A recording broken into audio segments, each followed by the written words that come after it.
Welcome friends, welcome to my modern academia. Those who are preparing for PGT and TGT examination, I have started one class which is entitled as Mission PGT and TGT. So those who are really very desperate to be a PGT or TGT teacher, they must have complete understanding of literature.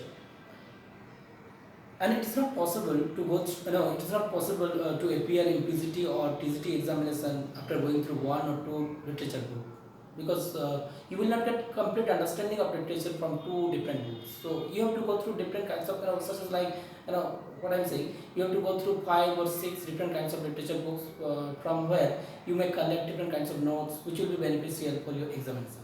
So I have tried to go through 6 different literature books, and I have tried to prepare one kind of note, this one, which is basically based on PGT and TGT examination in KVS and NVS.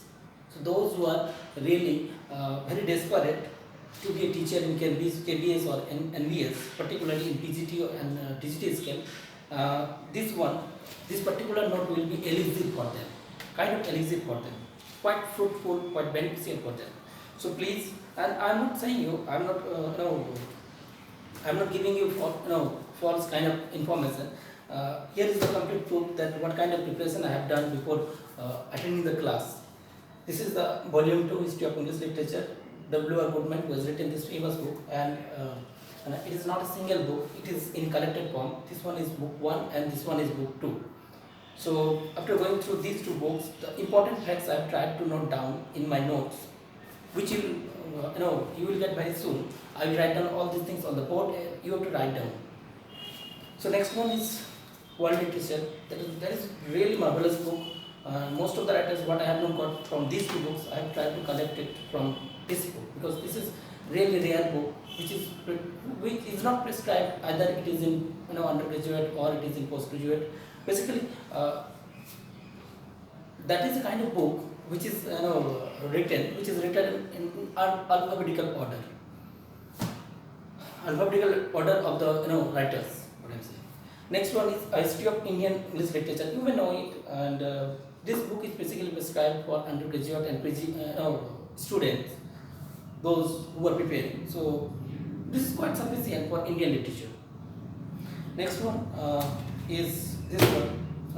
Bookcast publication, PGT English book. I have tried to, this is a kind of book where, what I am saying, more than 1,000 or 2,000 questions they have mentioned, but I have tried to pick out the important facts from this book. I have not copied from this book. Next one is History of English Literature. This one is Edward Albert, and you may know it because this book is basically prescribed for undergraduate students. The next one is one kind of English literature book which is written by Rabin Kumar Das. This is also quite fruitful for you. So after going through all these books, I have tried to prepare one kind of note. Here is the complete note. So please stay tuned with me and try to write down all the important facts about all these writers. So in my first class, I have given you important notes on Wordsworth and his literary works. Now today we will begin from Coleridge. And I tried to cover up the whole syllabus of PGT, NVS and KVS. So please, those who are really desperate to be a teacher in KVS or NVS, they must have a look at all these notes and try to write down all these notes. The moment one I will write on the board, you must write or you must listen the thing very carefully. First one point is that about Coleridge we are going to begin. St. Coleridge.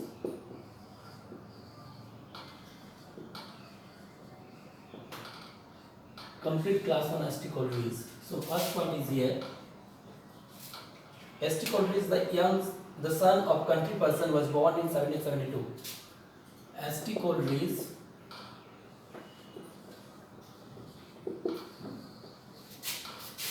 the son of country person,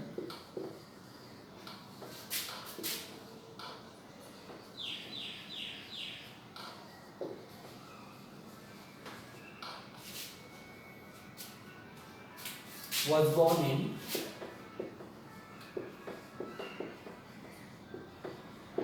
1772. Next one is here. Please write down. His father died in 1781. His father died in 1781. Next point.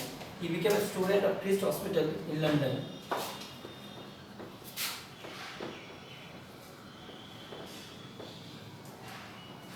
He became a student in Christ Hospital.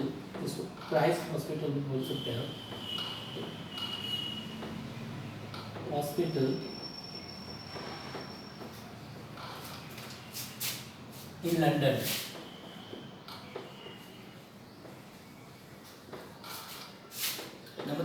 Fourth point. He suffered from bad health, particularly rheumatic trouble. He suffered from bad health, particularly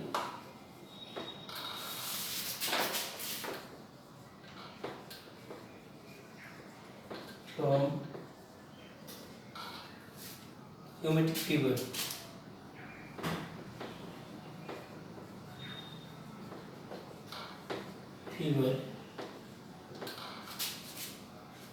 Next one. He married to South Africa in 1795.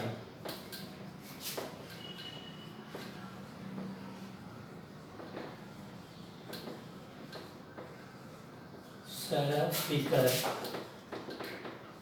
in 1795. Next one is in 1819 he received a blow by the expulsion of his son Hartley. In 1819 he received a blow.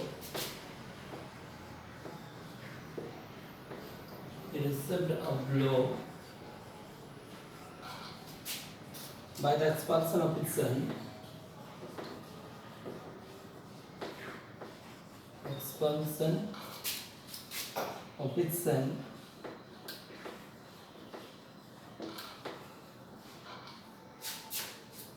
Hartley.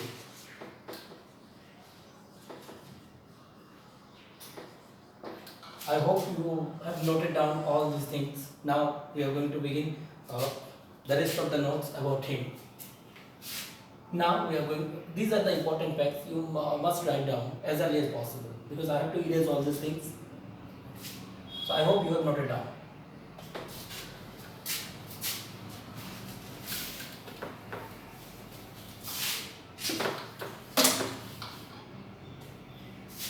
Chief works, prominent works, what he has written.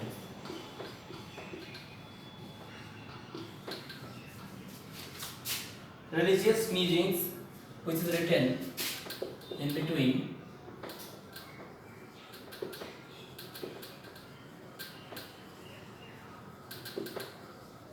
Religious musings, which is written in between 1794 to 96.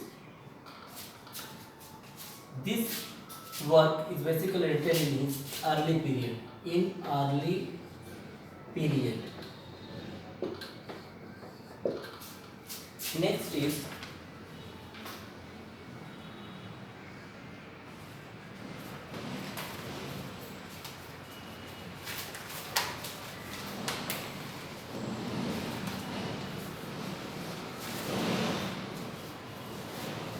second period, fears in solitude. Fears in solitude.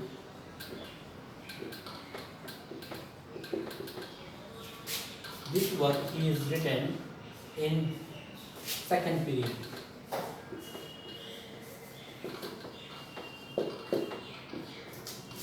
Next one, Kubla Khan come to Coleridge after waking up from purchase. This is the prominent work what he has written. Kubla Khan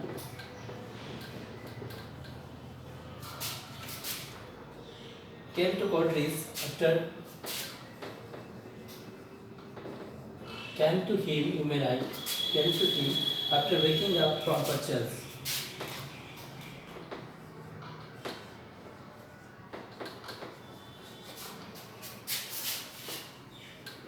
From perchance. So he was in dream at that moment, and after waking up, he started writing Kubla Khan. So next point, another character in Kubla Khan. So there might be character related questions. So that's why I have given here another character in Kubla Khan.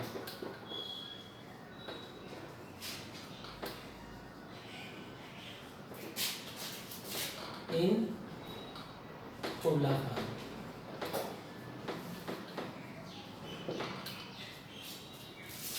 I hope you have noted down all these things because I have to erase the board.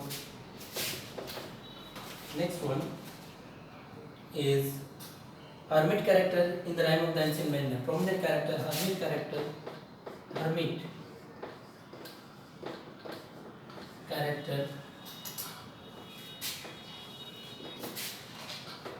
in rhyme of the ancient mariner. Ancient mariner.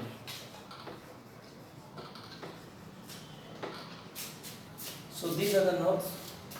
This is not the completed facts. Still, a lot of things are left.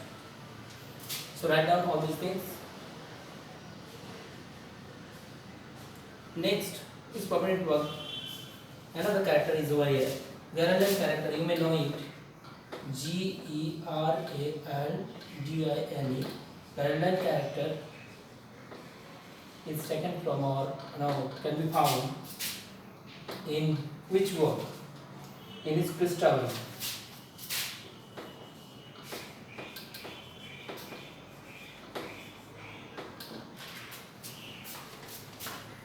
So please write down all these things because I have to erase. I hope you have noted down. Next point. Ode on a desert. Nature has no life of her own. Ode on a desert sun. Famous ode he has written. Ode on a desert sun.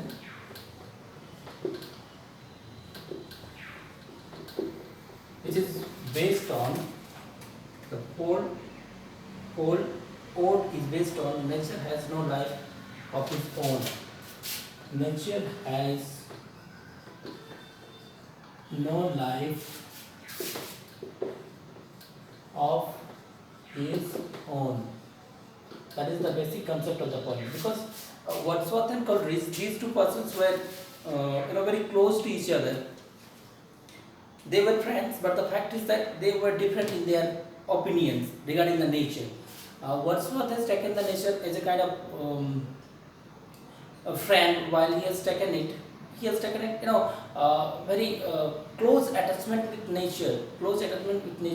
That must be in a work or in nature poem. But he has given different kind of. He is a little bit different in the matter of natural description of nature. Nature has no life of his own. So that is the basic concept of the ode on a desert sun. Next point, please write down.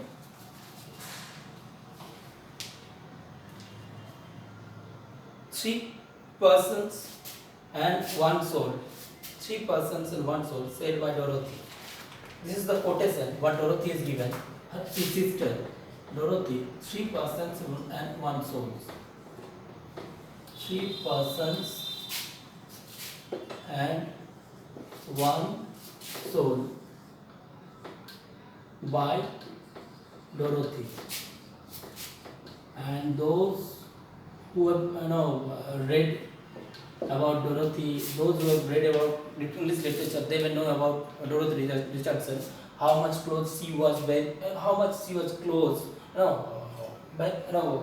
his, to her, brother William Wordsworth, because at a time what happened, Wordsworth he attempted philosophy under the influence of Godwin, but later on, what he thought that the fact of philosophy or the matter of philosophy, it's not the area where he maybe when he may be able to show his talent, but later on Dorothy drew him away from the influence of Godwin. So these three persons, they usually stay, and sometimes what happens, these three characters, Dorothy Wordsworth, William Wordsworth, and S.T. Coleridge, they spend a long time. Altogether, they have spent a long time, but I cannot tell you. I cannot remember the name of the place where they have spent a lot of time there. So, but they have spent a long time altogether. So next point, the killing of albatross, suggested by Wordsworth. Now, in the Diamond and Silverina, you may know the killing of albatross, that was not a concept of S.T. Coleridge. He didn't want to kill the albatross, but Wordsworth suggested him to kill the albatross in the Diamond and Silverina. So, the killing of albatross, suggested by Wordsworth. The killing of albatross was suggested by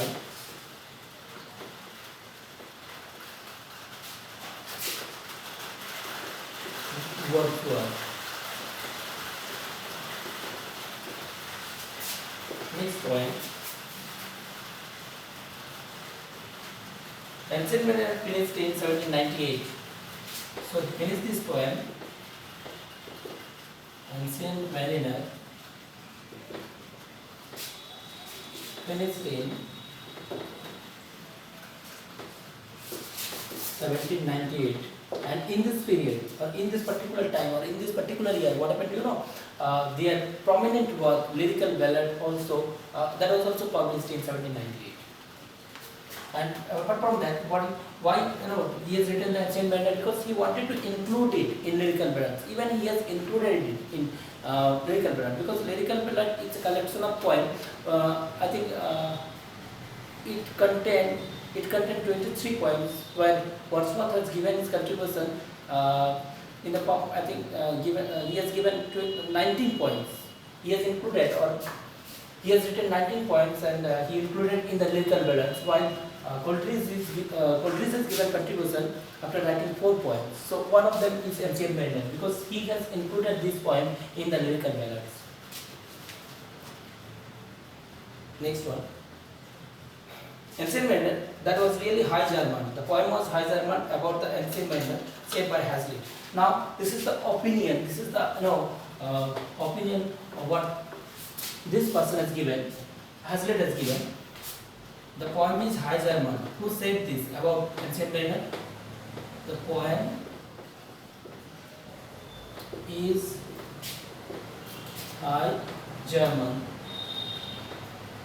This is the quotation. About whom? About the Ancient Mariner.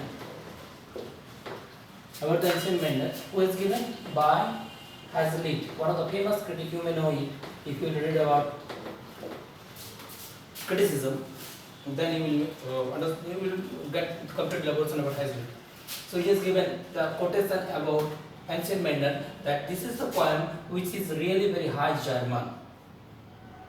Very Dutch attempt at sublimity about Mariner by Southey. Southey has given another kind of opinion regarding this poem. This is what? Very Dutch attempt at sublimity.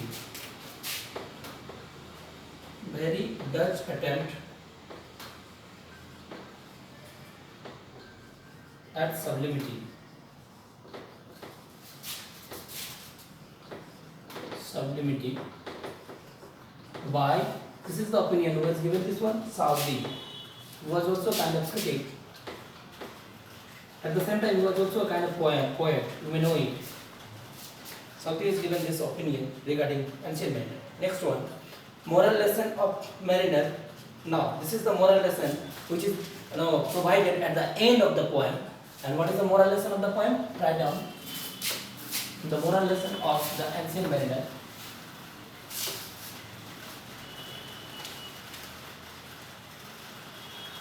He prayed best who loved best. This is the moral lesson. Moral lesson.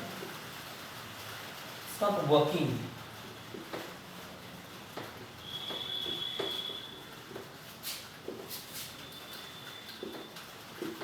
he prayed west.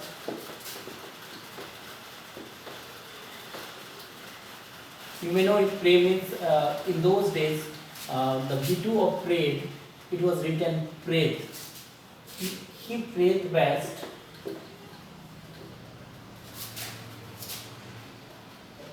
Who loved west? Who loved west?